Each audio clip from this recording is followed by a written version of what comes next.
اللهم صل على نبينا محمد وعلى آله وصحبه أجمعين. الحمد لله رب العالمين. اللهم صل على نبينا محمد وعلى آل محمد كما صليت على إبراهيم وعلى آل إبراهيم إنك حميد مجيد. اللهم بارك على محمد وعلى آل محمد كما باركت على إبراهيم وعلى آل إبراهيم إنك حميد مجيد. اللهم ربنا آتنا في الدنيا حسنة وفي الآخرة حسنة وقنا عذاب النار. اللهم ادخلنا الجنة مع الأبرار يا عزيز يا غفار. اللهم اغفر لآبائنا وأمهاتنا وأستاذنا وأولادنا وأزواجنا وأخواننا وإخواتنا يا أرحم الراحمين. اللهم لا تزغ قلوبنا بعد إذ هديتنا وهب لنا من لدنك رحمة إنك أنت الوهاب.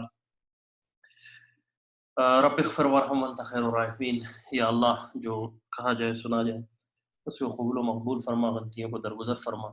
اور آپ علیہ الصلوۃ والسلام کی سیرت مبارکہ کو وہ پہ صحیح طریقے سے عمل کرنے کی توفیق عطا فرما۔ آج اس سلسلے میں الحمدللہ ہم 32 سیشن میں ہیں، اور اللہ کے فضل و کرم سے ہم اس مقام تک پہنچے تھے کہ ہم نے بنو قریظہ کا جو حصہ تھا وہ کسی حد تک ختم کر لیا تھا، اور رسول اللہ صلی اللہ علیہ وسلم بنو قریظہ سے یہودیوں کی جماعت کو لے کر، جو کہ انصاری ایک صحابی حضرت سعد رضی اللہ عنہ نے فیصلہ کیا تھا، اس فیصلے کے اوپر اللہ کے رسول علیہ الصلوۃ والسلام نے جب فیصلہ فرمایا، حضرت سعد رضی اللہ عنہ نے یہ فیصلہ فرمایا تھا کہ اے اللہ کے رسول جو میں فیصلہ فرماؤں گا وہ سب کو قبول ہوگا، تو یہودیوں نے بھی کہا قبول ہوگا، کیونکہ وہ ان کا انصاریوں کا ایک قبیلہ تھا جو کہ یہود کے ساتھ ان کی ایگریمنٹس تھے، تو انہوں نے یہی سوچا کہ حضرت سعد رضی اللہ عنہ سردار ہیں تو ہمیں سردار کا فیصلہ قبول ہوگا، اور حضرت سعد رضی اللہ عنہ نے انصار اور مہاجرین سے بھی کہا کہ جو میں فیصلہ کروں گا تو میں اس پہ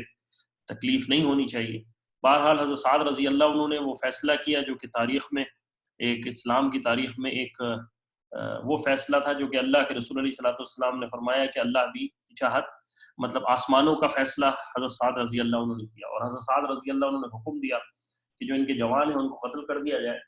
اور ان کے مال پر پورا قبضہ کر لیا جائے، اور اس کے بعد یہی ہوا کہ ان کے بچوں کو اور عورتوں کو ایک جگہ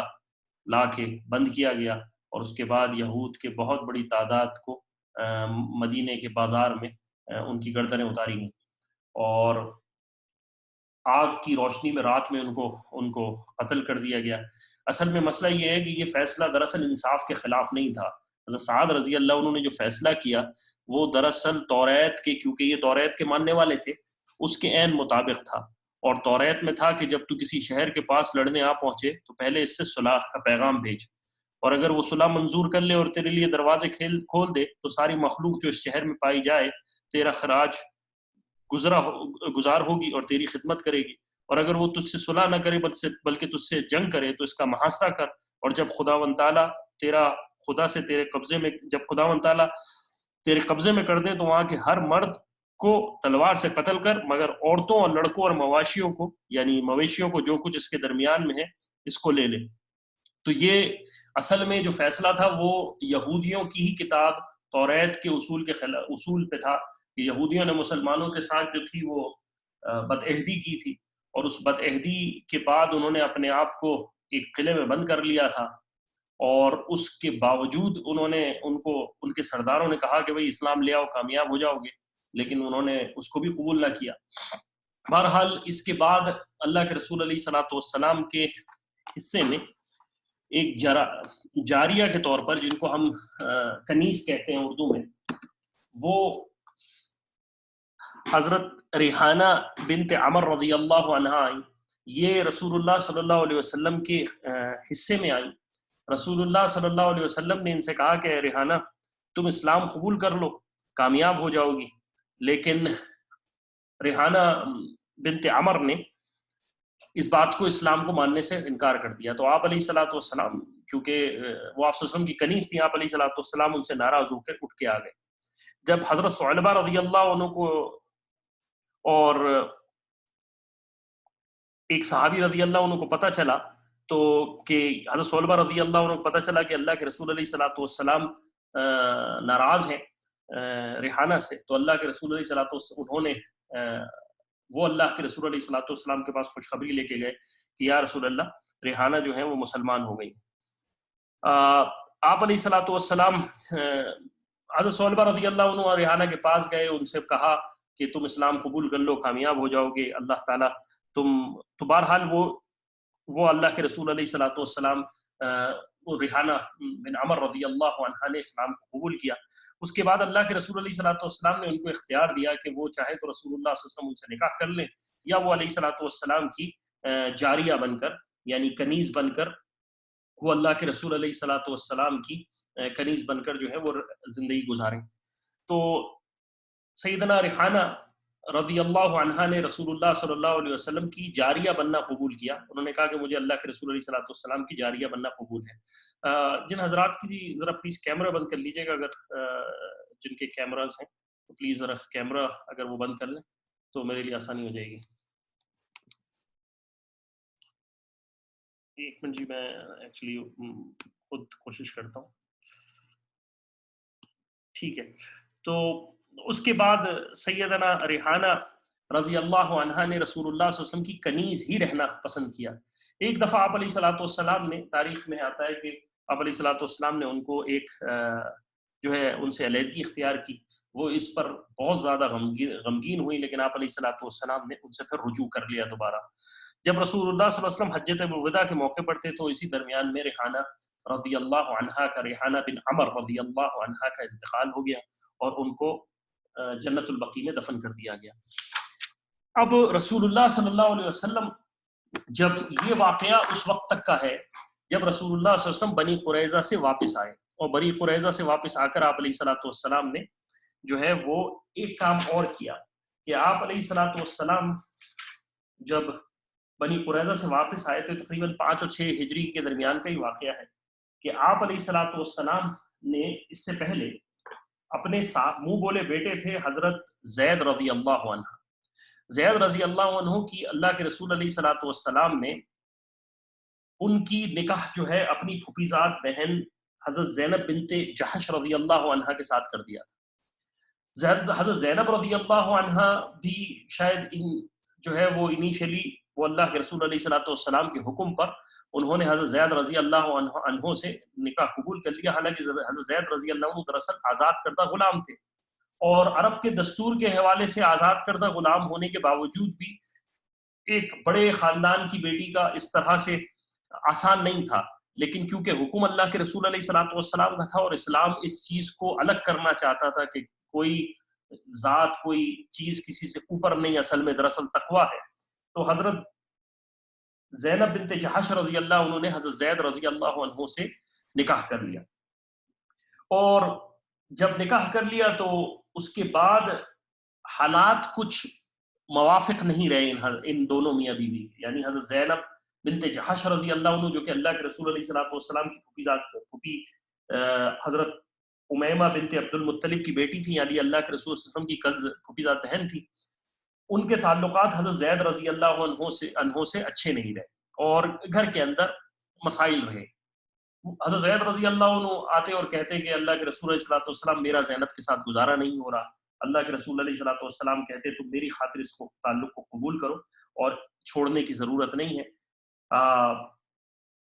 لیکن بار بار یہ مسئلہ رہا اور ایک دن آیا کہ اللہ کے رسول علیہ الصلوۃ والسلام کے پاس زید آئے اور کہا یا رسول اللہ میں اب زینب کے ساتھ مزید نہیں گزار سکتا اور میں نے زینب کو طلاق دے. اللہ کے رسول علیہ الصلوۃ والسلام کو جب یہ پتہ چلا تو اللہ کے رسول علیہ الصلوۃ والسلام کے زینب جو ہے رضی اللہ عنہ کو زید نے طلاق دے دی ہے. تو عرب کیا معمول یہ تھا کہ جو منہ بولا بیٹا ہوتا ہے وہ اس کی بیوی سے اسلام میں عرب کے دستور کے مطابق نکاح نہیں ہو سکتا تھا. تو اللہ کے رسول علیہ الصلوۃ والسلام نے اس دستور کو ختم کرنے کے لیے اور اس بات کو ختم کرنے کے لیے کہ منہ بولے بیٹے کا کوئی تعلق نہیں ہے، اور پھر اللہ کے رسول علیہ الصلوۃ والسلام پر قرآن کی آیت بھی اتر گئی تھی کہ اے اللہ کے رسول آپ کسی کو منہ بولا آپ کسی بیٹے نہیں ہو سکتا کوئی. ما کان محمد احد من رجالکم ولکن رسول اللہ وخاتم النبیین وکان اللہ بکل شیء علما، یعنی اے محمد رسول اللہ صلی اللہ علیہ وسلم تمہارے مردوں میں سے کسی کے باپ نہیں، کسی کو ان کا بیٹا نہ جانو، ہاں وہ اللہ کے رسول ہیں اور اس لحاظ سے وہ سب کے روحانی باپ اور ان کے روحانی بیٹے ہیں، اور وہ آخری نبی ہیں، اور اللہ تعالیٰ ہر چیز کا جاننے والا ہے۔ تو اللہ کے رسول علیہ الصلوۃ والسلام، زید چونکہ دنیا اس زمانے کے دستور کے مطابق منہ بولا بیٹا جو ہے وہ بیٹا ہی تصور کیا جاتا تھا، تو اللہ کے رسول علیہ الصلوۃ والسلام کو اللہ تعالیٰ کی طرف سے حکم آیا کہ حضرت زینب بنت جحش رضی اللہ عنہا سے نکاح کر لیں۔ اللہ کے رسول علیہ الصلوۃ والسلام نے حضرت زینب رضی اللہ عنہا کو پیغام بھجوایا، اور بذات خود آپ نے اس بات کو پوشیدہ رکھا کہ ابھی یہ بات آگے تک نہ پھیلے کہ لوگ عرب کے دستور کے مطابق میرے خلاف یہ مطلب بات ہونا شروع ہو جائے اللہ کے رسول، کیونکہ یہ بات ایکسیپٹیبل نہیں تھی عرب معاشرے میں۔ لیکن اس کے بعد اللہ تعالیٰ کا حکم آ گیا، اور اللہ کے رسول علیہ الصلوۃ والسلام نے جو ہے وہ اللہ کے رسول علیہ الصلوۃ والسلام نے حضرت زینب رضی اللہ عنہا سے نکاح کر لیا۔ اور اللہ کے رسول علیہ الصلوۃ والسلام نے زینب رضی اللہ عنہ سے جو نکاح کیا، اس کے بارے میں آتا ہے کہ اللہ کے رسول علیہ الصلوۃ والسلام کا یہ نکاح فرشتوں پر، آسمان میں فرشتوں کی موجودگی میں ہوا، اور آسمان میں ہی ان کا اعلان ہو گیا، اور جبریل یہ آیت لے کے آئے، سورہ احزاب کی آیت فلما قضى زید منها وطرا وزوجناکھا، پس جب زید سے اپنی حاجت پوری کر چکے اور ان کو طلاق دے دی، تو اے نبی ہم نے زینب سے تمہارا نکاح کر دیا۔ اس کے بعد رسول اللہ صلی اللہ علیہ وسلم حضرت زینب رضی اللہ عنہا کے مکان میں چلے گئے، تو اللہ کے رسول علیہ الصلوۃ والسلام نے حضرت زینب رضی اللہ عنہ سے نکاح کر لیا۔ یہ آپ اللہ کے رسول علیہ الصلوۃ والسلام، اس طرح اللہ کے رسول علیہ الصلوۃ والسلام نے جہالت کی جو ایک رسم تھی اس کو بھی ختم کر دیا۔ اور اگر آپ دیکھیں اس میں حکمت کتنی بڑی ہے کہ جو دنیا میں انسان جو ہے جب ڈیورس ہو جاتی ہیں تو پورے کے پورے خاندان الگ ہو جاتے ہیں، حالانکہ ایک ڈیورس ایک گھر سے ایک خاندان کے ایک گھر سے ایک بندے سے ہوئی ہے، لیکن ہمارے یہاں پورا معاشرہ اس طرح کا ہوتا ہے کہ پورے خاندان کے اندر ڈسٹریبیوشن ہو جاتی ہے، آدھا خاندان ادھر ہو جاتا ہے، آدھا خاندان ادھر ہو جاتا ہے۔ لیکن اللہ کے رسول علیہ الصلوۃ والسلام نے یہ بتایا کہ ڈیورس ہونا اسلام میں کوئی ایسا نہیں کہ ہاں یہ اللہ کے نزدیک ایک ناپسندیدہ عمل ہے، لیکن اگر ہو گیا ہے تو اس کا مطلب یہ نہیں ہے کہ انسان جو ہے وہ سب کچھ قطع تعلق کر دے کہ خاندان الگ ہو جائیں۔ اور یہی اللہ کے رسول صلی اللہ علیہ وسلم کی حکمت تھی کہ آپ علیہ الصلوۃ والسلام کے ہر نکاح کے اندر کچھ نہ کچھ حکمتیں موجود تھیں، اور اللہ کے رسول علیہ الصلوۃ والسلام نے یہ معاشرے کو پیغام دیا کہ اگر تمہارے درمیان کوئی ڈیورس ہو جائے، ورنہ اللہ کے رسول علیہ الصلوۃ والسلام کے منہ بولے بیٹے تھے، اللہ کے رسول علیہ الصلوۃ والسلام حضرت زید رضی اللہ عنہ سے ساری زندگی بات نہ کرتے کہ اور یہی بات حضرت زینب رضی اللہ عنہا سے ہوتی کہ زینب میں نے تمہیں حکم دیا تھا کہ تم شادی کر لو زید سے، تم نے ان کے ساتھ تعلقات اچھے نہ رکھے اور اب ڈیورس ہو گئی۔ لیکن اللہ کے رسول علیہ الصلوۃ والسلام نے یہ امت کو پیغام دیا کہ انسان اگر دنیا میں اگر کسی کے مرد اور عورت کے تعلقات نہیں بنتے اور وہ تعلقات کسی جگہ اینڈ اپ ہو جاتے ہیں، تو اس کا مطلب یہ نہیں ہے کہ ہم ان تعلقات کی بنا پر اپنے آپ کو بالکل ایک ڈفرنٹ پروپیگنڈا شروع کر دیں۔ اور اللہ کے رسول علیہ الصلوۃ والسلام نے حضرت زینب رضی اللہ عنہا سے خود نکاح کر لیا، یعنی اپنے منہ بولے غلام، پہلے اپنے منہ بولے غلام جو منہ بولے بیٹے تھے، یعنی آپ صلی اللہ علیہ وسلم کے غلام بھی تھے، وہ ان کو آزاد کیا۔ اس کے بعد ان کی شادی اپنی پھوپھی کی بیٹی سے کی، جب ان کی نہیں بنی تو ان سے حضرت زینب رضی اللہ عنہا سے نکاح کر لیا۔ تو یہ اللہ کے رسول علیہ الصلوۃ والسلام نے جب زینب رضی اللہ عنہا سے، اس کے بعد یہ اللہ کے رسول علیہ الصلوۃ والسلام کا غالباً چھٹا نکاح تھا۔ اس سے پہلے اما عائشہ رضی اللہ عنہا، حضرت حفصہ رضی اللہ عنہا، ایک اور صحابیہ ہیں حضرت زینب، ان کا نام الگ ہے، وہ بھی تھیں، اور پھر حضرت زینب بنت جحش رضی اللہ عنہا سے آپ علیہ الصلوۃ والسلام نے نکاح کر لیا۔ اس کے بعد کیونکہ یہودیوں سے یہودی جو مسلمانوں کے ساتھ ہو چکا تھا، اس کے بعد اللہ کے رسول علیہ الصلوۃ والسلام نے ایک سرایہ بھیجا محمد بن مسلمہ انصاری رضی اللہ عنہ کی قیادت میں، تقریباً 6 ہجری کے اندر 6 ہجری کے اندر 10 محرم کو رسول اللہ صلی اللہ علیہ وسلم نے 30 سواروں کو مسلمہ بن انصاری رضی اللہ عنہ کو سردار بنا کر آپ علیہ الصلوۃ والسلام نے ایک مقام تھا قرطا کا، یہ بنی بکر ایک قبیلہ تھا، اس کی ایک شاخ تھی، وہاں آپ علیہ الصلوۃ والسلام نے ان کو حملہ کرنے کے لیے بھیجا۔ جب ان حضرات نے چھاپا مارا تو ان کے 10 آدمی قتل ہوئے، باقی بھاگ گئے، اور تقریباً 150 اونٹ اور 3000 بکریاں جو ہیں وہ مال غنیمت میں آئے۔ آپ علیہ الصلوۃ والسلام کی خدمت میں حاضر ہوئے۔ 19 دن تقریباً 29 محرم کو یہ لوگ مدینہ پہنچے، اور آپ علیہ الصلوۃ والسلام نے جو مال غنیمت تھا وہ خمس نکال کر تقسیم کر دیا۔ اسی درمیان میں صحیح بخاری میں ہے کہ ایک شخص تھے جن کا نام تھا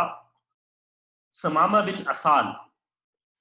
اصل میں ہوا یہ تھا کہ رسول اللہ صلی اللہ علیہ وسلم کی، یہ دراصل یمامہ کے علاقے کے تھے، اور رسول اللہ صلی اللہ علیہ وسلم نے ان کے قتل کا حکم دیا تھا کیونکہ انہوں نے مسلمانوں کی ایک جماعت کو قتل کر دیا تھا۔ اس سے پہلے جو مسلمانوں کی جماعت نجد اور یمامہ کی طرف گئی تھی ان کو قتل کیا تھا، تو آپ علیہ الصلوۃ والسلام نے ان کے قتل کا حکم جاری کیا تھا کہ جو اس کو پالے، یمامہ بن اسال کو، اس کو قتل کر دے۔ اب یہ جماعت جو سریہ جو محمد بن مسلمہ انصاری رضی اللہ عنہ کی قیادت میں گیا تھا، جب یہ واپس لوٹ رہا تھا تو یمامہ بنت یمامہ، میں غلطی سے بول گیا، ثمامہ، صا سے شروع ہوا، ثمامہ یا عربک میں جس کو ثمامہ بھی کہتے ہیں عام زبان میں، ثمامہ بن اسال، یہ یمامہ سے چلے مکہ کے لیے عمرہ کرنے کے لیے، اور درمیان میں ان کو مسلمان مل گئے، مسلمان ان کو پکڑ کے لے آئے، اور مسلمان صحابہ کو یہ پتہ نہیں تھا کہ یہ جو ہے وہ یمامہ کے سردار ہیں، اور یمامہ یہ حنیفہ کا جو علاقہ تھا اس کے سردار ہیں جو کہ یمامہ میں تھا، اور یہ اتنی بڑی شخصیت ہے۔ وہ ان کو پکڑ کے لے آئے اور اللہ کے رسول علیہ الصلوۃ والسلام کے سامنے پیش کر دیا۔ جب اللہ کے رسول علیہ الصلوۃ والسلام کے سامنے پیش کیا تو اللہ کے رسول علیہ الصلوۃ والسلام نے صحابہ سے پوچھا کہ تم جانتے ہو کہ کون ہے؟ صحابہ نے کہا یا رسول اللہ، اللہ اور اس کا رسول ہی جانتا ہے۔ اللہ کے رسول علیہ الصلوۃ والسلام نے فرمایا یہ ثمامہ بن اسال ہے جو کہ یمامہ میں حنفیہ کا سردار ہے۔ حضرت عمر رضی اللہ عنہ کے بارے میں آتا ہے، روایت میں آیا کہ اللہ کے رسول، حضرت عمر رضی اللہ عنہ کا دل چاہا کہ ان کی گردن اتار کے ابھی اللہ کے رسول علیہ الصلوۃ والسلام کے جو ہے وہ سر کے قدموں میں ڈال دیں، لیکن اللہ کے رسول علیہ الصلوۃ والسلام نے حکم دیا کہ ثمامہ بن اسال کو مدینے میں مسجد کے ستون سے باندھ دیا جائے۔ اب مسجد کے ایک ستون پر ان کو باندھ دیا گیا، اور یہی اللہ کے رسول علیہ الصلوۃ والسلام کی چاہت تھی کہ یہ رسول اللہ صلی اللہ علیہ وسلم کو دیکھیں اور رسول اللہ صلی اللہ علیہ وسلم کے اعمال کو دیکھیں، اور صحابہ رضی اللہ عنہ جس طرح رسول اللہ صلی اللہ علیہ وسلم سے محبت کرتے ہیں اور آپ علیہ الصلوۃ والسلام جو تعلیم دیتے ہیں اس کا اثر ان کے پاس ہو۔ تو آپ علیہ الصلوۃ والسلام نے جب ان کو ستون سے بندوا دیا تو آپ علیہ الصلوۃ والسلام ان کے پاس سے ایک دن گزرے اور فرمایا ہے ثمامہ تمہارا میری نسبت کیا گمان ہے، یعنی تم کیا سمجھتے ہو میرے بارے میں؟ تو ثمامہ نے کہا کہ اے اللہ کے رسول، آپ قتل کرتے تو آپ ایک خونی کو قتل کریں گے جو قتل کا مستحق ہے، یعنی میں نے اللہ آپ کے صحابہ کو قتل کیا ہے، تو اگر آپ ان کو مجھے قتل کر دیں گے تو بے حد آپ نے قتل کا بدلہ لیا، اور اگر آپ انعام و احسان فرمائیں تو ایک شکر گزار پر انعام و احسان ہوگا، یعنی اگر آپ مجھے معاف کر دیں گے تو آپ کا احسان ہے، اور اگر آپ کو مال مطلوب ہے، یعنی اگر آپ کو مال چاہیے میرے بدلے میں، تو جتنا مال آپ کہتے ہیں میں حاضر۔ اللہ کے رسول علیہ الصلوۃ والسلام سن کر خاموش ہو گئے۔ اس کے بعد اللہ کے رسول علیہ الصلوۃ والسلام دوسرے دن پھر گزرے اور پھر ثمامہ سے کہا کہ اے ثمامہ تمہارا میرے بارے میں کیا گمان ہے؟ تو اس دفعہ ثمامہ نے آپ علیہ الصلوۃ والسلام سے یہ کہا کہ اللہ کے رسول اگر احسان فرمائیں تو ایک شکر گزار پر احسان ہوگا، یعنی میں آپ کا شکر مند ہوں۔ اللہ کے رسول علیہ الصلوۃ والسلام پھر خاموش ہو، اور پھر تیسرے روز اللہ کے رسول علیہ الصلوۃ والسلام پھر پہنچے اور کہا کہ اے ثمامہ تمہارا میرے بارے میں کیا بیان ہے؟ اب ثمامہ تو رسول اللہ صلی اللہ علیہ وسلم کی زندگی دیکھ رہے ہیں، رسول اللہ صلی اللہ علیہ وسلم کی وہ پاکیزہ زندگی، رسول اللہ صلی اللہ علیہ وسلم کے چہرے کا وہ حسن، وہ رسول اللہ صلی اللہ علیہ وسلم کی وہ نبوت والی زندگی، وہ رسول اللہ صلی اللہ علیہ وسلم کا ہر عمل، وہ رسول اللہ صلی اللہ علیہ وسلم کے اخلاق، یہ رسول اللہ صلی اللہ علیہ وسلم کے اخلاق اور صحابہ کی زندگی دیکھ رہے ہیں۔ تو تیسرے دن جب اللہ کے رسول علیہ الصلوۃ والسلام پہنچے اور ثمامہ سے پھر سوال کیا تو ثمامہ نے کہا کہ اللہ کے رسول علیہ الصلوۃ والسلام آپ جو ہے وہ آپ علیہ الصلوۃ والسلام سے انہوں نے کہا کہ اللہ شاکر، اللہ کے رسول علیہ الصلوۃ والسلام نے کہا کہ ثمامہ کو چھوڑو۔ ابن اسحاق کی روایت ہے کہ ثمامہ نے، وہ اللہ کے رسول علیہ الصلوۃ والسلام نے فرمایا کہ اے ثمامہ میں نے تمہیں معاف کیا، تم آزاد۔ اب ثمامہ تو رسول اللہ صلی اللہ علیہ وسلم کی زندگی آزاد دیکھ چکے تھے، ان کو کہاں آزاد ہونا تھا. وہ مدینے سے باہر ایک نخلستان میں گئے، وہاں غسل کیا اور آ کر مسجد میں آیا اور کہا اشہد ان لا الہ الا اللہ واشہد ان محمد رسول اللہ. اور اس کے بعد کہا اے اللہ کے رسول علیہ الصلوۃ والسلام، اس سے بیشتر آپ کے چہرے سے زیادہ کوئی چہرہ مجھے نفرت تھی، لیکن آپ کے چہرے سے زیادہ اب مجھے کوئی اس دنیا میں پیارا نہیں ہے، اور آپ کے دین سے زیادہ کوئی بہترین دین نہیں ہے اب میرے لیے. آپ میرے لیے محبوب ہیں. اس سے پہلے میرے لیے دنیا کے شہر اہم تھے، لیکن اب یہ شہر، آپ کا جو شہر ہے، میرے لیے دنیا اس سے زیادہ بڑا کوئی شہر ہے. آپ علیہ الصلوۃ والسلام سے کہا یا رسول اللہ، میں تو دراصل عمرے کی نیت سے نکلا تھا یمامہ سے. اب آپ صحابہ، میری قسمت میں ایمان لینا تھا، میں چاہتا ہوں عمرہ کروں. اللہ کے رسول علیہ الصلوۃ والسلام نے حکم دیا کہ اے ثمامہ، تم جاؤ عمرہ کرو، اور بشارت دی کہ جاؤ تمہیں کچھ نہیں ہوگا. حضرت ثمامہ رضی اللہ عنہ مدینہ منورہ سے اللہ کے رسول علیہ الصلوۃ والسلام سے یہ بشارت دے کے نکلے، اور مکہ میں آپ عمرہ کرنے پہنچے تو مکے میں مشہور ہو گیا کہ ثمامہ جو ہے، جو یمامہ کا سردار ہے، یمامہ حنفیہ کا جو علاقہ ہے وہاں کا سردار ہے، یہ بے دین ہو گیا. لوگوں نے ثمامہ سے پوچھا کہ اے ثمامہ، کیا تم بے دین ہو گئے ہو؟ تو ثمامہ نے کہا ہرگز میں بے دین نہیں ہوا، میں تو کفر و شرک میں پڑا تھا. اللہ تعالیٰ نے مجھے ہدایت دی ہے، اور میں اللہ کا فرما بردار اور مطیع بندہ بن کر چلوں گا، اور خدا کی قسم میں اپنے پرانے مذہب پر بالکل رجوع نہیں کروں گا. یعنی مجھے ذرہ برابر بھی دل میں میری خلش نہیں ہے کہ میں اللہ کے رسول علیہ الصلوۃ والسلام کے دین پر ہوں، اور میں تو اس دین کو اب نہیں چھوڑوں گا. اور اس کے بعد ثمامہ نے کہا کہ دیکھو اے اہل مکہ، اگر تم نے میرے ساتھ کچھ کرنے کی کوشش کی، اگر میرے ساتھ مجھے تم نے تنگ کرنے کی کوشش کی، تو خوب جان لو کہ میں تمہارے پاس غلہ، تمہارا جو سامان ہے کھانے پینے کا، وہ میرے ہی رستے آتا ہے، میں تمہیں آنے نہ دوں. اور یہی ہوا کہ جب ثمامہ رضی اللہ عنہ، کیونکہ ثمامہ کو اندازہ تھا کہ رسول اللہ صلی اللہ علیہ وسلم پر مکے والوں نے رسول اللہ صلی اللہ علیہ وسلم کو پر کتنا، اور صحابہ پر کتنا ظلم کیا، کتنی ناانصافیاں کی، تو ثمامہ رضی اللہ عنہ یمامہ پہنچے اور انہوں نے مکے والوں کا غلہ بند کر دیا. اب جب مکہ والوں کا غلہ بند کیا تو مکے والوں کے لیے مصیبت ہو گئی لامولا، کیونکہ غلہ تو یمامہ سے آتا تھا. تو انہوں نے آپ علیہ الصلوۃ والسلام کے پاس پیغام بھجایا کہ اللہ کے رسول، آپ ہمارے رشتہ دار ہیں، آپ خدا را صلہ رحمی کریں اور یا ثمامہ کو خط لکھیں کہ وہ ہمارا غلہ تو بھیجنا بند نہ کرے، ہم یہاں قحط میں آ جائیں گے. تو رسول اللہ صلی اللہ علیہ وسلم نے ثمامہ کو کہا کہ اے ثمامہ، آپ غلہ نہ روکیں. ثمامہ رضی اللہ عنہ اسلام میں بڑے صحابہ میں ان کا شمار ہوتا تھا. رسول اللہ صلی اللہ علیہ وسلم کی وصال کے بعد، اس دنیا سے پردہ نشی ہونے کے بعد، یمامہ کے اندر ایک مرتد شخص آیا جس نے جھوٹے نبی ہونے کا دعویٰ کیا تھا. اس کا نام تھا مسلمہ ابن کذاب.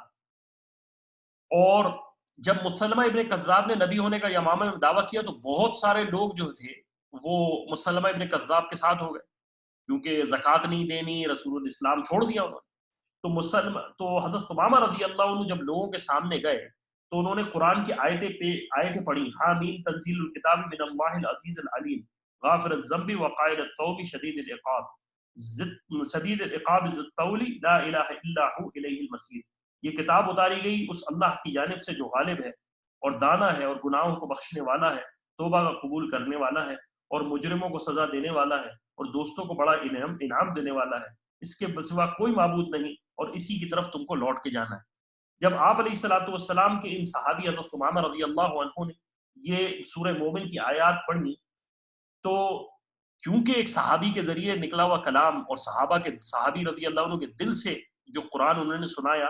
تو مسلمہ ابن کثرہ، اور پھر لوگوں سے کہا کہ اے لوگوں، میں تمہیں یہ اللہ کا کلام سناتا ہوں، اور ایک طرف تم اس جھوٹے کذاب کا کلام سنتے ہو، کیا اس کے درمیان میں تمہیں کوئی چیز نظر آتی ہے؟ کیا تم کمپیئر کر سکتے ہو کہ یہ رحمان کا کلام ہے اور وہ ایک شیطان کا کلام ہے؟ تو تقریباً اس بات کو سن کر اور قرآن کی تلاوت کو سن کر 3000 لوگ مسلمہ ابن کذاب سے چھوٹ کر اسلام پر چھوٹ کر حضرت ثمامہ رضی اللہ عنہ کے پاس آ گئے تھے. اسی درمیان میں حضرت ثمامہ رضی اللہ عنہ، کیونکہ مسلمہ ابن کذاب کی تعداد، لوگوں کی بہت بڑی تعداد اس کے فالوور ہو گئی تھی، تو حضرت ثمامہ رضی اللہ عنہ اپنے ساتھیوں کے ساتھ نکل کر مسلمانوں کے ایک گروہ میں آ کر مل گئے تھے اور کہا کہ میں اس شہر میں رہنا پسند نہیں کرتا جہاں اللہ کے دین کے لیے خلاف بولا جائے، یا اللہ کے اوپر جھوٹ بولا جائے. اس کے بعد رسول اللہ صلی اللہ علیہ وسلم نے ایک غزوہ تقریباً 6 ہجری میں ربیع الاول کے مہینے میں آپ علیہ الصلوۃ والسلام خود عاصم بن ثابت اور خبیب بن عدی اور دیگر صحابہ کا بدلہ لینے کے لیے 200 صحابہ کے عمرہ جو تھے وہ بنو لحان پر پہنچے. ان حضرات کو بنو لحان نے شہید کر دیا تھا، تو بنو لحان کے ان قبیلے سے بدلہ لینے کے لیے اللہ کے رسول علیہ الصلوۃ والسلام وہاں پہنچے. جب اللہ کے رسول علیہ الصلوۃ والسلام کو ان کو پتہ چلا تو یہ حضرات جو تھے، یہ جو قوم تھی، یہ جو ان کے لوگ تھے گروہ کے، یہ سب چھپ گئے پہاڑوں میں. آپ علیہ الصلوۃ والسلام تقریباً 2 روز تک یہاں قیام فرمایا اور اس کے بعد کچھ چھوٹے چھوٹے مہم پر صحابہ کو بھیج دیا. ان میں سیدنا ابو بکر صدیق رضی اللہ عنہ کو 10 سواروں کے ساتھ ایک چھوٹے سے مہم کے اوپر بھیجا، اور آپ علیہ الصلوۃ والسلام خود بغیر کسی جنگ کے کیے ہوئے آپ علیہ الصلوۃ والسلام مدینے واپس آ گئے. اسی درمیان میں آپ علیہ الصلوۃ والسلام نے ایک غزوہ کا اور ارادہ کیا ربیع الاول کے مہینے میں. یہ ایک چشمے کا نام تھا ذی قرد کے نام سے، اور یہ غطفان کے قریب تھا. یعنی بنو غطفان جو لوگ تھے وہ آپ علیہ الصلوۃ والسلام، ہم نے بنو غزوہ خندق میں پڑھا تھا کہ غطفانی جو تھے انہوں نے مکے والوں کے ساتھ دیا تھا. تو آپ علیہ یہ ذی القرد کا ایک چشمہ تھا جو بلاد جو غطفان کا علاقہ تھا اس کے قریب تھا. یہاں آپ علیہ الصلوۃ والسلام کی اونٹ کی چراہ گاہیں تھیں، یا آپ علیہ الصلوۃ والسلام کے اونٹ یہاں چرتے تھے. تو ایک شخص تھا عینہ بن حسن، یہ 40 لوگوں کے ساتھ آیا اور اس نے رسول اللہ صلی اللہ علیہ وسلم کی چراگاہ پر، یعنی رسول اللہ صلی اللہ علیہ وسلم کی جو اونٹوں کی چراگاہ تھی جہاں آپ علیہ الصلوۃ والسلام کے اونٹ چرتے تھے، وہاں حملہ کیا. ابو ذر غفاری رضی اللہ عنہ کے صاحبزادے جو اونٹوں کی حفاظت پر معمول تھے ان کو قتل کیا، اور ابو ذر غفاری رضی اللہ عنہ کی بیوی کو اپنے ساتھ پکڑ کے لے گئے. اچھا، جب یہ واقعہ ہوا تو ایک صحابی ہے سلمہ بنت اکو رضی اللہ عنہ، اللہ تعالیٰ کی طرف سے اللہ نے رسول اللہ صلی اللہ علیہ وسلم کے ان صحابی کو بڑی زبردست بہادری سے اور بڑی تیز رفتاری عنایت فرمائی تھی. ایک تو بہترین زبردست تیر انداز تھے، دوسرا اتنا تیز بھاگتے تھے کہ گھڑ سوار سے بھی تیز بھاگ جاتی، یعنی جو شخص گھوڑے پہ سوار ہے اس کو چیز کر لیتے. جب انہوں نے دیکھا کہ رسول اللہ صلی اللہ علیہ وسلم کی جو چراگاہ تھی اس سے اونٹ چرا کر لے گئے ہیں اور یہ بھاگ گئے، تو انہوں نے مکے کے مدینے کے پہاڑ پر ٹیلے پہ چڑھ کر اعلان کیا کہ اے مدینے والوں،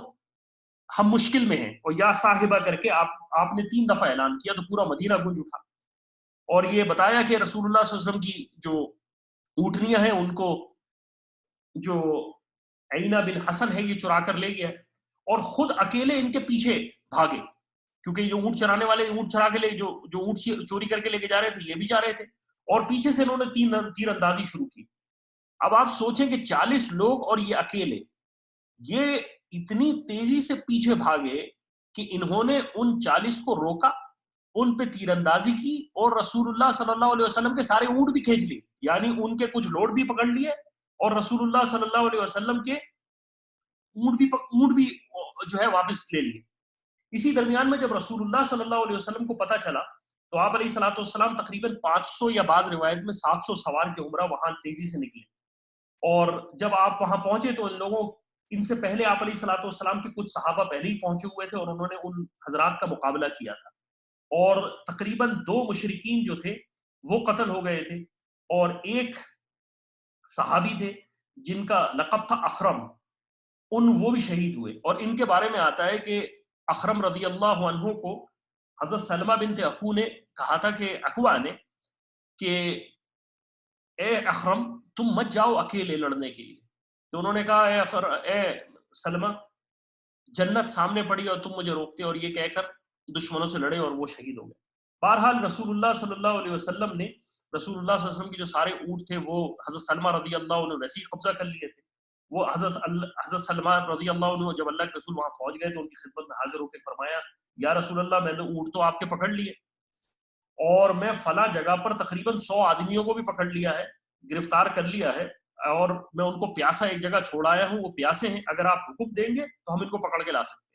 تو اللہ کے رسول علیہ الصلوۃ والسلام نے فرمایا، اے ابن اخو، جب تم قابو پالو، یعنی جب دشمن پر تم قابو ہو جاؤ تو پھر اس کے ساتھ نرمی کر لو. مشرکین جو تھے اس حملے میں جو انہوں نے رسول اللہ صلی اللہ علیہ وسلم کی چراگاہ پہ کیا تھا وہ بھاگ گئے. رسول اللہ صلی اللہ علیہ وسلم نے مدینے سے باہر تقریباً کچھ روز تک 5 دن تک قیام کیا اور اسی درمیان میں صلاۃ الخوف بھی پڑھی. اس کے بعد ایک واقعہ آتا ہے جو کہ ہے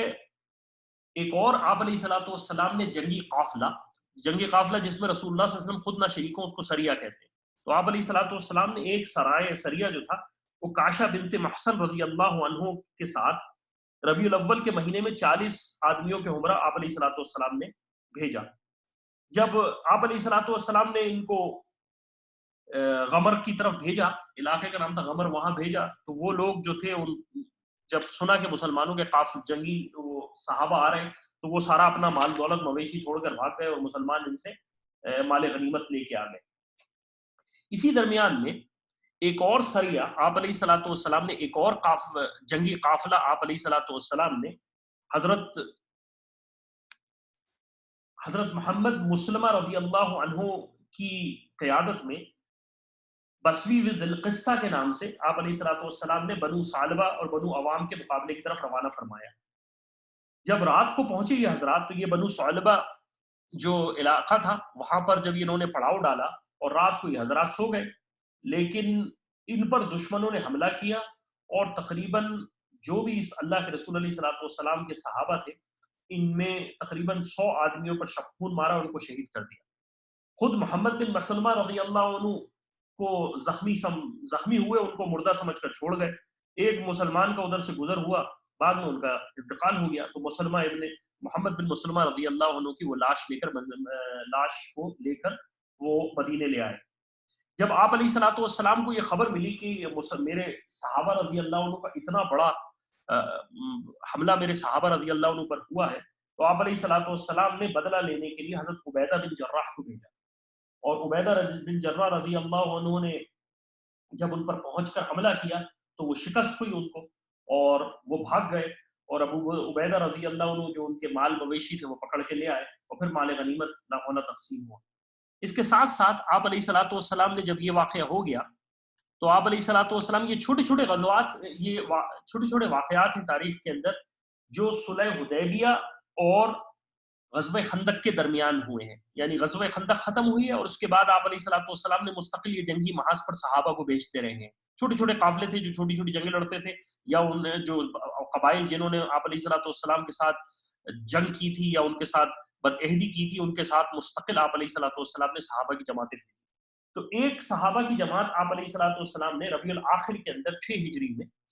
میں آپ علیہ الصلوۃ والسلام نے زید بن حارثہ کی قیادت میں جموم کا علاقہ تھا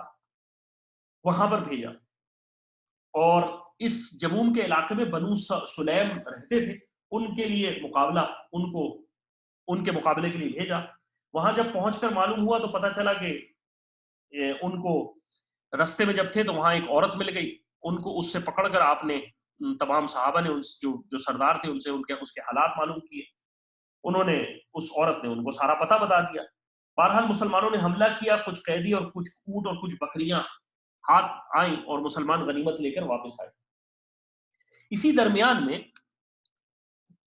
رسول اللہ صلی اللہ علیہ وسلم جمادی الاول کے اندر ہی دیکھیں، پہلے ربیع الاول کے واقعات چل رہے تھے، اب ہم جمادی الاولیٰ کے اوپر ہیں. جمادی الاول میں رسول اللہ صلی اللہ علیہ وسلم کو خبر ملی کہ قریش کا ایک قافلہ شام سے واپس آ رہا ہے. آپ علیہ الصلوۃ والسلام نے حضرت زید بن حارثہ رضی اللہ عنہ کو تقریباً 170 سواروں کے ساتھ جو تھا وہ ان پر حملہ کرنے کے لیے بھیجا. اور جب ان پر حملہ کرنے کے لیے بھیجا تو یہ تقریباً مقام ایس کر کے ایک علاقہ تھا، وہاں پر انہوں نے ان کو پکڑ لیا اور وہ مسلمان قریشی جو قافلہ تھا اس کو لے کے آ گئے. جب اور بہت سارا مال و متاع آ گیا، اور عجیب بات یہ ہوئی کہ اس قافلے کے اندر رسول اللہ صلی اللہ علیہ وسلم کے داماد جو حضرت زینب رضی اللہ عنہ، ایک رسول اللہ صلی اللہ علیہ وسلم کی اہلیہ ہے حضرت زینب، بلکہ 2 زینب، اور ایک رسول اللہ صلی اللہ علیہ وسلم کی صاحبزادی زینب ہے، ان کے جو شوہر تھے ابو العاص بن ربی، یہ بھی قبضے میں آ گئے. حضرت زینب رضی اللہ عنہ جب اللہ کے رسول علیہ الصلوۃ والسلام جب یہ قریشی جو قافلہ تھا اس میں حضرت ابو العاص بن ربی جو تھے وہ رسول اللہ صلی اللہ علیہ وسلم کے داماد جو تھے وہ بھی آ گئے تھے، تو حضرت زینب رضی اللہ عنہ حضرت خدیجہ رضی اللہ عنہ کا جو ہار تھا وہ رسول اللہ صلی اللہ علیہ وسلم کے پاس لے کے آئی اور کہا یا رسول اللہ میں یہ ہار دیتی ہوں اور اس ہار کے بدلے میں آپ ان کو آزاد کر دیں۔ اللہ کے رسول علیہ الصلوۃ والسلام نے، میں نے یہ واقعہ پہلے بھی شاید غزوہ بدر میں بتایا تھا، اللہ کے رسول علیہ الصلوۃ والسلام نے جب اس ہار کو دیکھا تو آپ علیہ الصلوۃ والسلام کے نے آنسو نکل آئے، کیونکہ یہ ہار حضرت خدیجہ رضی اللہ عنہا کا تھا اور اللہ کے رسول علیہ الصلوۃ والسلام کو حضرت خدیجہ رضی اللہ عنہ سے انتہا سے زیادہ محبت تھی۔ اور آپ علیہ الصلوۃ والسلام نے فرمایا دیکھو لوگوں، یہ میری چاہت نہیں تھی، یہ بیٹی خود لے کے آئی ہے، اگر تم چاہو تو اس ابو العاص کو آزاد کر دو، چھوڑ دو۔ صحابہ تو اللہ کے رسول علیہ الصلوۃ والسلام کی محبت میں سرشار تھے، ان کو کوئی مال و دولت کی طمع نہیں تھی، انہوں نے اطلاع کے مکے والوں کی ایک ایک پائی سامنے رکھ دی، جو کچھ تھا۔ اللہ کے رسول علیہ الصلوۃ والسلام نے کہا بیٹی اپنے شوہر کو لے جاؤ، خدمت کرو لیکن خلوت میں مت جانا، کیونکہ ایمان نہیں لائے ہوئے تھے اور آپ نے فرمایا تھا کافر کے ساتھ خلوت نہیں اختیار ہو سکتی۔ بہرحال اللہ کے رسول علیہ الصلوۃ والسلام نے جو کچھ بھی تھا، وہ جو کچھ قافلے کے ساتھ جو مکے والوں پر جو شام کا قافلہ تھا اس پر حملہ کیا تھا، ایک ایک چیز صحابہ نے لا کے دی۔ ابو العاص جو تھے وہ مکہ گئے اور مکے والوں کو جمع کیا، مکے والوں کو کہا یہ دیکھو مکے والوں، یہ سارا سامان دیکھ لو کس کس کی کیا کیا امانت تھی، کیا یہ ساری امانت پوری ہے؟ انہوں نے کہا پوری ہے۔ کیا اس میں سے کوئی چیز باقی ہے؟ انہوں نے کہا کوئی چیز باقی نہیں۔ تو انہوں نے کہا پھر گواہ رہو، اشہد ان لا الہ الا اللہ و اشہد ان محمد عبدہ و رسولہ، میں نے اللہ اور اس کے رسول کا کلمہ پڑھ لیا، اور آپ جو ہے وہ مسلمان ہو گئے تھے۔ اسی درمیان میں جمادی الآخری کے موقع پر آپ علیہ الصلوۃ والسلام نے ایک چشمہ تھا جس کا نام تھا طرف، یہ مدینے سے تقریباً 36 میل کے فاصلے پر تھا۔ حضرت زید بن حارثہ رضی اللہ عنہ کو آپ علیہ الصلوۃ والسلام نے بنو صلبہ کی طرف حملہ کرنے کے لیے بھیجا۔ جب انہوں نے بنو صلبہ کو یہ پتہ چلا تو وہ جو اس علاقے میں جہاں موجود تھے وہ وہاں سے بھاگے اور اپنا مال و متاع چھوڑ دیں، اور رسول اللہ صلی اللہ علیہ وسلم کے صحابی کچھ اونٹ اور بکریاں یہاں سے واپس لے کے آئے۔ اس کے بعد آپ علیہ الصلوۃ والسلام نے رجب 6 ہجری کو زید بن حارثہ رضی اللہ عنہ کو پھر بھیجا قیادت میں، اور پھر بھیجا اور آپ علیہ الصلوۃ والسلام نے بنی فزارہ کی طرف بھیجا جو وادی قرا کے اندر تھا۔ اس میں جب یہ جنگ ہوئی ہے، جب یہ سرایہ کے اندر اس سریہ کے اندر جنگ ہوئی تو اس میں کچھ مسلمانوں کی بھی لوگ شہید ہوئے اور اس میں حضرت زید بن حارثہ رضی اللہ عنہ بھی زخمی ہوئے۔ اس کے بعد شعبان کے اندر آپ علیہ الصلوۃ والسلام نے ایک واقعہ پیش آیا، ایک محاذ پر آپ علیہ الصلوۃ والسلام نے روانہ کرنا تھا، جس کو کہتے ہیں رومۃ الجندل۔ آپ عبداللہ بن عمر رضی اللہ عنہ کہتے ہیں رسول اللہ صلی اللہ علیہ وسلم ایک دن مسجد میں تشریف فرما تھے،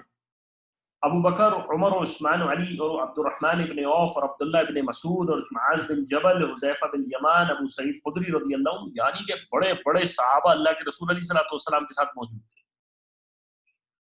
تو ایک نوجوان آیا انصاری اور اس نے آپ علیہ الصلوۃ والسلام کو سلام کیا اور کہا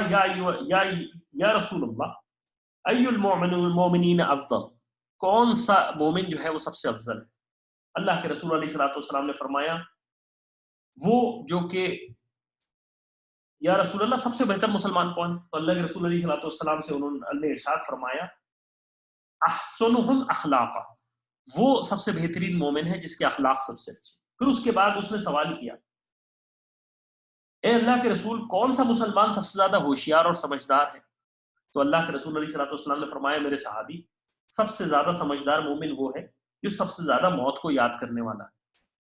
اور موت کے آنے سے پہلے موت کی تیاری کرنے والا ہے۔ ایسے ہی لوگ جو ہیں وہ سب سے زیادہ سمجھدار ہیں۔ یہ اللہ کے رسول علیہ الصلوۃ والسلام کی بات سن کر انصاری صحابی جو ہے بالکل ایک دم خاموش ہو گئے۔ اس کے بعد آپ علیہ الصلوۃ والسلام جو اپنے صحابہ بیٹھے تھے، ابو بکر، عثمان و علی اور معاذ بن جبل اور حذیفہ بن یمان اور ابو سعید خدری رضی اللہ عنہ، یہ سارے صحابہ کی جماعت بیٹھی تھی، عبد الرحمن ابن عوف، بڑے صحابہ تھے، ان کی طرف مخاطب ہوئے اور آپ نے فرمایا میرے صحابہ، 5 خصلتیں نہایت خطرناک ہیں، 5 خصلتیں نہایت خطرناک ہیں، اللہ تعالیٰ تم کو ان سے پناہ دے اور ان کے دیکھنے سے محفوظ رکھے۔ یعنی انسان کے لیے 5 یہ چیزیں انتہا سے زیادہ خطرناک ہیں۔ اللہ تعالیٰ نے، اور آپ علیہ الصلوۃ والسلام نے دعا کی کہ اللہ تعالیٰ تم کو ان سے پناہ دے اور اس سے دیکھنے سے محفوظ رکھے۔ نمبر 1، جس قوم میں بھی بے حیائی کھلم کھلا ہوتی ہے اس قوم میں طاعون اور وہ بیماریاں پھیلتی ہیں جو پہلے کبھی ظاہر نہ ہوئی تھیں۔ اب آپ میرے بھائیوں دوستوں ہم خود ملاحظہ فرما لیں آج ہمارے معاشرے کا حال کیا ہے، اور 1400 سال پہلے آپ علیہ الصلوۃ والسلام نے کیا کہا تھا کہ جس قوم میں بے حیائی پھیلے گی وہاں پر ایسی ایسی بیماریاں، طاعون آئے گا اور ایسی ایسی بیماریاں آئیں گی جس کا جو پہلے نہیں آئی تھی۔ آج پوری کی پوری دنیا، آج پوری کی پوری دنیا جو ہے وہ جس بے حیائی میں مبتلا ہے، جس فحاشی کا عالم ہے، چاہے وہ غیر مسلمان ہو یا چاہے وہ مسلمان معاشرہ ہو، ہم انتہا سے زیادہ اخلاقی پستی کا شکار ہیں۔ ہمارے صبح سے شام تک ہم جانتے ہیں کہ ہم کیا معاشرے میں دیکھ رہے ہیں، کیا اٹھ رہے ہیں، کیا ہماری معاشرہ کس اخلاقی ناقدری کا شکار ہے، اور وہ حیا کا نظام جو کہ ایک زمانے میں مسلمان معاشروں میں ہوتا تھا وہ تصور اب شاید بالکل ختم ہوتا چلا جا رہا ہے۔ یورپ اور ایسٹ کی طرف، یورپ کی طرف چلے جائیں، ویسٹ کی طرف چلے جائیں، تو انہوں نے تو خدا کا انکار کرنا ہی تھا کہ وہ تو کرتے ہی کرتے تھے، لیکن ساتھ ساتھ انہوں نے حیا کا ایک بے حیائی کا ایک پہلو بالکل ختم کر دیا، اور اپنے آپ کو ہومو سیکشولیٹی، پتہ نہیں کیا کیا اس معاشرے کے اندر جو کچھ ہوتا ہے وہ آپ شاید مجھ سے بہتر جانتے ہیں۔ تو اللہ کے رسول علیہ الصلوۃ والسلام نے کیا ابو بکر اور عمر اور عثمان اور علی رضی اللہ عنہ اور ابن مسعود رضی اللہ عنہ اور حذیفہ بن یمان رضی اللہ عنہ اور ابو سعید خدری رضی اللہ عنہ کو پلٹ کر فرمایا 5 خصلتیں ایسی ہیں۔ نمبر 1، سب سے آپ سوچئے، سب سے نمبر 1 خصلت بے حیا ہو جانا۔ جب انسان، اور آپ علیہ الصلوۃ والسلام کی ایک حدیث بھی ہے کہ جس میں حیا نہیں تو سمجھ لو کچھ بھی نہیں، یعنی جو حیا، جس میں حیا نہ رہی وہ سمجھ لو کچھ بھی کر سکتا ہے۔ تو اللہ کے رسول علیہ الصلوۃ والسلام نے فرمایا جب معاشرہ بے حیا ہو جائے گا، جب قوم میں بے حیائی پھیل جائے گی اور کھلم کھلا وہ گناہ کریں گے، تو پھر اللہ تعالیٰ ان پر بیماریاں مسلط کرے گا۔ آج ہمارے سامنے جو بیماریاں ہمارے حال کہ ہم اپنے گھروں میں ہیں، گھر سے نکل نہیں سکتے۔ خوف کا یہ عالم ہے کہ ہم، معاشرہ جو ہے وہ ذہنی طور پر اگر یہ 2-4 مہینے رہ گیا تو ڈپریشن کے اندر لوگ چلے جائیں گے۔ ہو سکتا ہے لوگ اپنے آپ کو کچھ تو خودکشیاں کر لیں۔ ابھی امریکہ اور ویسٹ کے اندر تو یہ ہو رہا ہے کہ وہ اس ذہنی دباؤ کے اوپر اپنے آپ کو ختم نہ کر لیں۔ تو وہ اللہ تعالیٰ کا خوف، وہ اللہ تعالیٰ نے، وہی اللہ ہے جو خوف پیدا کرتا ہے، وہی اللہ ہے جو بیماریاں لاتا ہے۔ اس وقت بہت ضرورت ہے کہ ہم اپنی زندگیوں میں حیا کے تصور کو لے کے آئیں۔ ہمارے معاشرے میں اگر ہم سے کوئی کمزوریاں ہیں تو ہم اپنے طور پر، انفرادی طور پر کوشش کریں، اپنے گھروں سے بے حیائی کے سامانوں کو نکالیں، اپنے گھروں سے جو بے حیائی کی چیزیں ہیں جو ہم جانتے ہیں، مجھے اس کو ایکسپلین کرنے کی ضرورت نہیں۔ ہمارے معاشرے، وہ ہمیں نہیں پتہ چلتا کہ ہم کس برائی کے مرتکب ہو رہے ہیں۔ آج ہم اچھے کام کر رہے ہیں لیکن برائی سے بچنا بھی بہت ضروری ہے، اور برائی سے بچانا بھی بہت ضروری ہے، کیونکہ آپ علیہ الصلوۃ والسلام فرمایا جب کھلم کھلا بے حیائی ہوگی تو اللہ کے رسول علیہ الصلوۃ والسلام فرمایا ایسی ایسی بیماری آئیں گی جو پہلے نہیں دیکھی گئی۔ اور اس کے بعد آپ علیہ الصلوۃ والسلام نے دوسری خصلت بتائی۔ آپ علیہ الصلوۃ والسلام نے فرمایا جو قوم ناپ تول میں کمی کرتی ہے وہ قحط سالی اور مشقتوں میں مبتلا ہو جاتی ہے، اور ظالم بادشاہ ان پر مسلط ہو جاتے ہیں۔ آج پورے آج پورے معاشروں کا حال دیکھ لیں کہ ہمارے معاشروں کا، ہمارے اپنے ملکوں کا، ایک بینگ مسلم ہم اپنا حال دیکھ لیں۔ آپ علیہ الصلوۃ والسلام کی ایک حدیث ہے الدین معاملہ، او کما قال علیہ الصلوۃ والسلام، دین معاملات کا نام۔ عبادات انسان کرتا ہے لیکن اصل دین جو پریزنٹ ہوتا ہے، جو معاشرے میں پیش کیا جاتا ہے، وہ تو معاملات ہیں۔ میں آپ کو ایک چھوٹی سی بات بتاؤں کہ میرا چھوٹا بھائی ایک بزنس کے اندر، تو اس نے نیوزی لینڈ سے ایک بزنس کرنا تھا، تو اس نے پروڈکٹ منگوانی تھی اور انہوں نے ای میل کی، انہوں نے ریسپونڈ کیا، انہوں نے کہا کہ جی ہم اس سے پہلے 4 سے 5 پاکستانیوں کے ساتھ ڈیل کر چکے ہیں، پاکستانی اور انڈین، اور بہرحال مسلمان تو مسلمان، اور 5 کے 5 نے ہمیں دھوکہ دیا ہے۔ آپ چھٹے ہیں، ہم چھٹا بھی کر کے دیکھ لیتے ہیں۔ اب آپ مجھے بتائیے کہ وہ مسلمان جو کہ رسول اللہ صلی اللہ علیہ وسلم کا ماننے والا ہے، آپ علیہ الصلوۃ والسلام کے دین پہ چلنے والا ہے، صحابہ رضی اللہ عنہ نے اپنے کاروبار سے دین پھیلایا تھا۔ ابو حنیفہ رحمہ اللہ علیہ کے بارے میں آتا ہے کہ آپ ایسے تاجر تھے کہ جس کی مثال کوئی نہیں تھی، اور ہم اپنے معاشرے میں خود جانتے ہیں ہمارا ناپ تول کا کیا حال ہے، ہم کیا چیز بولتے ہیں، کیا چیز دیتے ہیں، کیا چیز رکھتے ہیں، کیا چیز نہیں بتاتے۔ اس کے بعد آپ علیہ الصلوۃ والسلام نے تیسری خصلت بتائی. آپ علیہ الصلوۃ والسلام نے فرمایا جو قوم اپنے مال کی زکوٰۃ نہیں نکالتی ان سے بارش روک لی جاتی، اور اگر جانور نہ ہوتے تو بالکل بارش سے اللہ تعالیٰ محروم کر دیتا. مسلمان کا ایک بہت بڑا طبقہ اپنی زکوٰۃ کو صحیح نہیں نکالتا. اگر مسلمان معاشرے میں لوگ اپنی زکوٰۃ صحیح نکالنا شروع کر دیں تو سوال ہی پیدا نہیں ہوتا کہ مسلمانوں کے معاشرے میں کوئی پریشانی لاحق. لیکن کیوں؟ کیونکہ ہم اپنی مال کو اتنی محبت اپنے گلے سے لگایا ہوا ہے کہ زکوٰۃ، اور بڑی نعمت ہے، خوشخبری ہے ان لوگوں کے لیے، بڑی سعادت ہے ان لوگوں کے لیے جو اپنی زکوٰۃ کو دل کھول کے نکالتے. اس کے بعد آپ علیہ الصلوۃ والسلام نے چوتھی خصلت بتائی، اور آپ علیہ الصلوۃ والسلام نے فرمایا جو قوم اللہ اور اس کے رسول سے عہد توڑتی ہے تو اللہ تعالیٰ اجنبی دشمنوں کو ان پر مسلط فرما دے. یعنی جو اللہ اور اس کے رسول سے وعدہ کیا تھا وہ توڑ دیتی ہے تو اللہ تعالیٰ اجنبیوں کو ان پر مسلط فرما دے.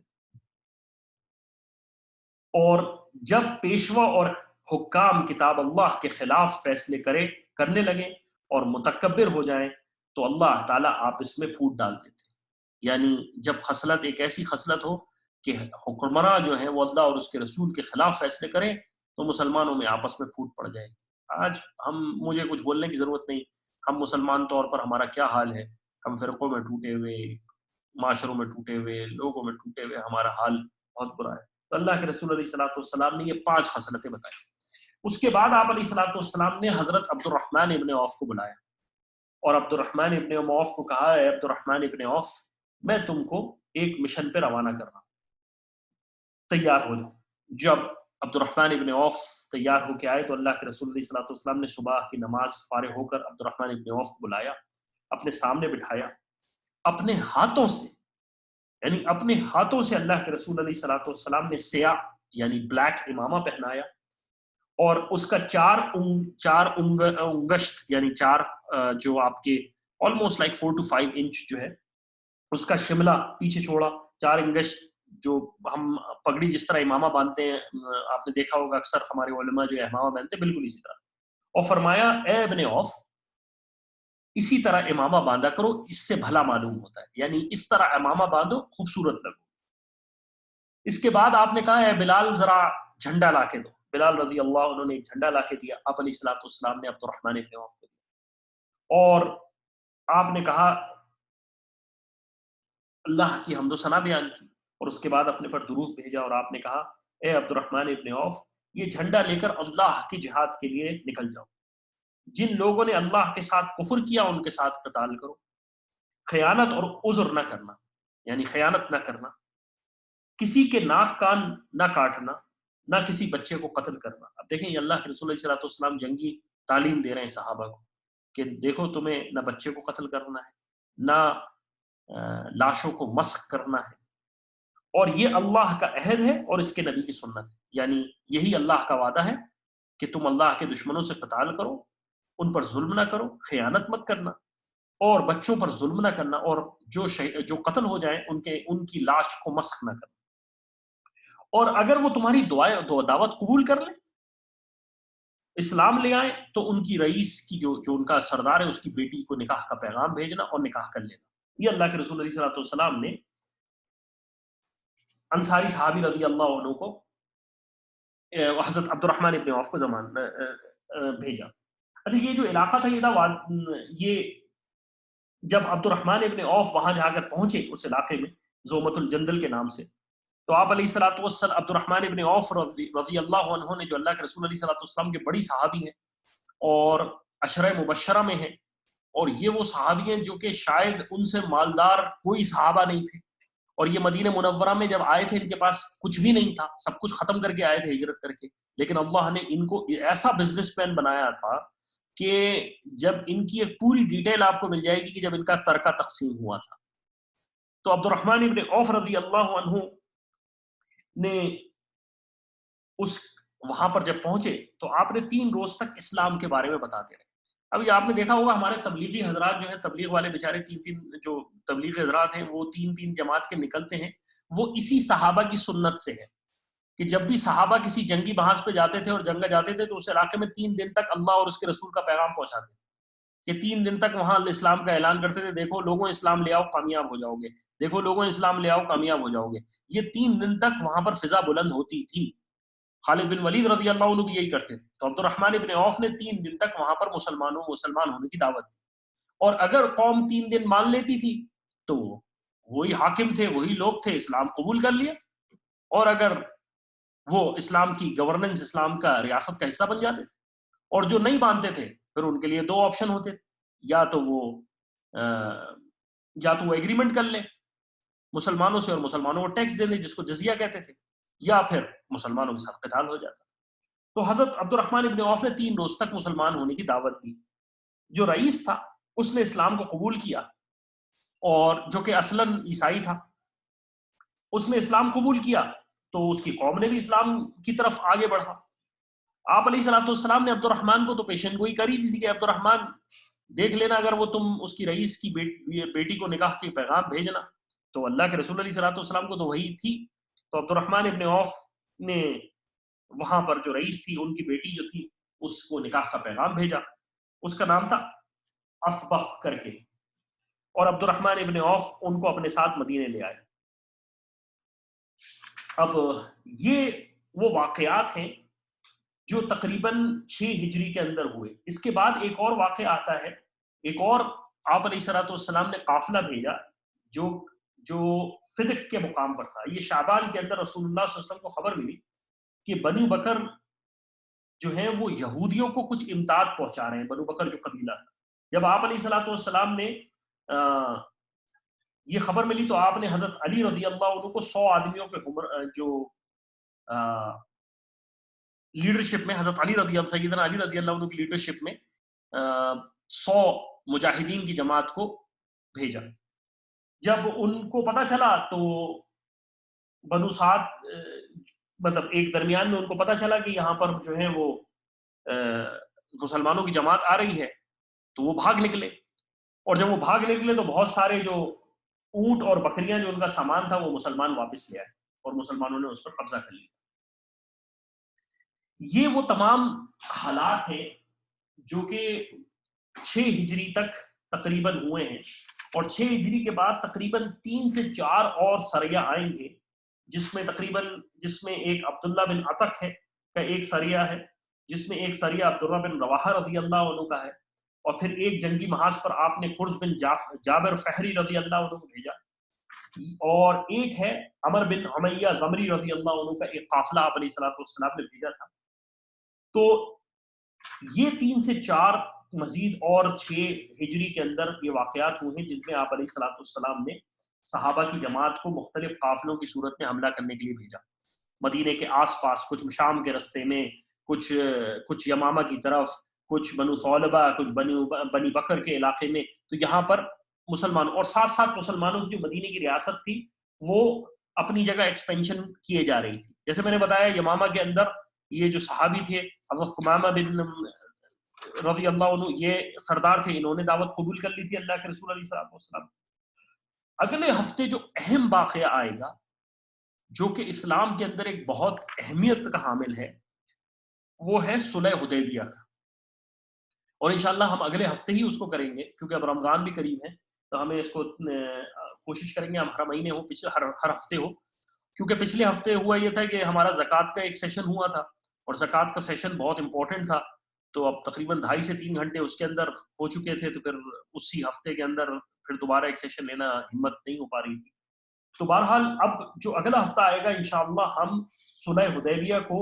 ڈسکس کریں گے. اور صلح حدیبیہ کے اسلام میں بہت اہم مقام ہے. اس کی وجہ یہ ہے کہ صلح حدیبیہ جو ہے وہ ایک ایسا مسلمانوں نے پیک کیا جو کہ بظاہر مسلمانوں کے خلاف تھا، لیکن اس سے مسلمان مکے والوں کے جو حملے تھے اس سے الگ ہو گئے اور مکے والوں کی طرف سے پریشانی ختم ہو گئی. اور اس کے بعد آپ علیہ الصلوۃ والسلام کے لیے بالکل اسلام کی تبلیغ کا ایک ڈفرنٹ باب کھل گیا. یعنی مکے والوں کی طرف سے جنگ کی پریشانی ختم ہو گئی کہ بھئی یہاں سے اٹیک نہیں ہوگا، تو اللہ کے رسول علیہ الصلوۃ والسلام نے اپنی دعوت کا رخ اور طرف پھیر دیا. تو یہ آج ہم نے تقریباً 6 ہجری کے اندر بعض جو تاریخی سرایا تھے اس کو کور کیا. اس درمیان میں نے جن 2 کتابوں سے اگین کیونکہ اسی میں زیادہ مواد ہے ان حضرات ان تمام سرایا کا اور سریہ کا اور غزوات کا، وہ سیرت مصطفیٰ سے لیا اور غزوات النبی سے. غزوات النبی علامہ حلبی رحمہ اللہ علیہ کی کتاب تھی اور سیرہ مصطفیٰ مولانا ادریس رحمہ اللہ علیہ کی کتاب. ان دونوں سے زیادہ استنباط کیا، ان دونوں سے زیادہ انفارمیشن لی. اور اس درمیان میں جو ہم نے کچھ دیکھا اس کے اندر 2 صحابہ کا قصہ آیا، ایک صحابی حضرت ثمامہ رضی اللہ عنہ اور ایک حضرت سلمہ بن اکوع رضی اللہ عنہ. حضرت ثمامہ رضی اللہ عنہ یمن کے سرداروں میں سے تھے جس کا میں نے پہلے ذکر کر دیا، اور حضرت سلمہ اکوع بن اکوع رضی اللہ عنہ یہ رسول اللہ صلی اللہ علیہ وسلم کی جہاد میں شریک رہے، انتہا سے زیادہ بڑے مجاہد تھے. خاص بات جیسے میں نے پہلے کہا تھا، انتہا سے زیادہ پرتیلے تیر انداز، اور اللہ کا عجیب کرامت ان کو ملی تھی کہ یہ گھوڑے سے زیادہ تیز بھاگتے تھے. اور یہی وجہ تھی جب اللہ کے رسول علیہ الصلوۃ والسلام کی، جیسے میں نے پہلے کہا تھا کہ اللہ کے رسول علیہ الصلوۃ والسلام کی جب اونٹوں کی چراگاہ پر حملہ کر کے لے گئے تو یہ اکیلے 40 اونٹوں کو پکڑ کے لے آئے اور دشمن کو جو ہے وہ تھکا دیا. تو اللہ تعالیٰ نے ایسے بہترین صحابہ سے اللہ کے رسول علیہ الصلوۃ والسلام کے ایسے بہترین صحابہ عطا فرمائے تھے. اللہ تعالیٰ ہمیں بھی ان کا کچھ حصہ، ان کے اخلاق کا کچھ حصہ نصیب فرمائے. اللہ تعالیٰ جو پریشانیاں ہیں، جو بلیات ہیں، جو وبائیں ہیں، اللہ تعالیٰ پورے مسلمانوں کو اس سے دور فرمائے. اے اللہ تعالیٰ جو پریشانی اس وقت مسلمانوں پر آئی ہوئی ہے، جو مسلمان اس وقت بیمار ہیں، خصوصاً جو اس کرونا وائرس کی وجہ سے کسی جگہ بیمار ہیں، ہسپتالوں میں ہیں یا کسی سمٹمز کے اندر ہیں، اے اللہ تعالیٰ اپنی غیب سے ان کی مدد فرما. اے اللہ تعالیٰ پوری امت مسلمہ کے ایک ایک مسلمان کو اس بلا سے حفاظت فرما. اے اللہ جو ان سے شہید ہو گئے ہیں ان کی مغفرت فرما، ان کے درجات بلند فرما، ان کو شہادت کا مقام عطا فرما. اے اللہ تعالیٰ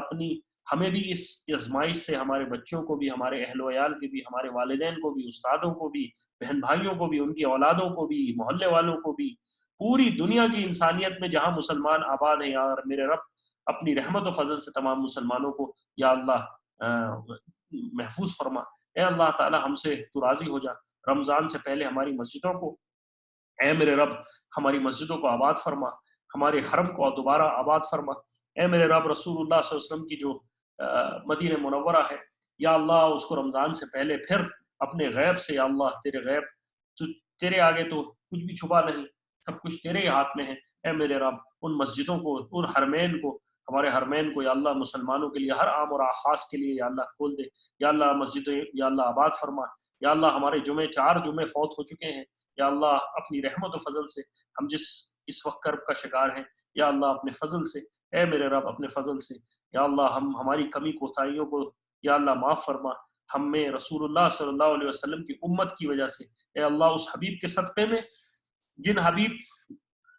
کی وجہ سے آپ ہماری شفاعت کریں گے، اے اللہ کے رسول علیہ الصلوۃ والسلام کی وجہ سے یا اللہ آپ کا غصہ یا اللہ ٹھنڈا ہوگا. اے اللہ کے رسول علیہ الصلوۃ والسلام کی یا اللہ آپ کو اس محبت کا واسطہ جو آپ کے حبیب کی آپ علیہ الصلوۃ والسلام سے ہے، یا اللہ یا کریم مسلمانوں سے اس عمومی عذاب کو یا اللہ آزمائش کو ختم فرما. یا اللہ تمام مسلمانوں کو اس سے دور فرما، یا اللہ اس سے دور فرما، اس بلیات کو مسلمانوں سے دور فرما. یا کریم یا رحیم جو بیمار ہیں ان کو یا اللہ شفا کاملہ نصیب فرما. یا اللہ جو پریشان حال ہیں یا اللہ ان کی پریشانی دور فرما. یا اللہ جو کسی آزمائش میں ہے اللہ ان کی آزمائشیں دور فرما. یا اللہ جو کسی رزق کی وجہ سے پریشان ہے یا اللہ ان کی رزق کی پریشانیاں دور فرما. یا اللہ جو تیرے حبیب علیہ الصلوۃ والسلام کی ہم نے سیرت کا ایک چھوٹا سا سلسلہ اپنی ٹوٹی پھوٹی محنت سے یا اللہ ہم گناہ میں ڈوبے ہوئے ہیں، خصوصاً کہنے والا زیادہ محتاج ہے. یا میرے رب ہمارا اس بیٹھنے کو قبول فرما. رسول اللہ صلی اللہ علیہ وسلم کی سیرت کو سمجھ کے آگے یا اللہ اس کو پھیلانے کی یا اللہ محنت نصیب فرما. اور اللہ یا کریم یا رحیم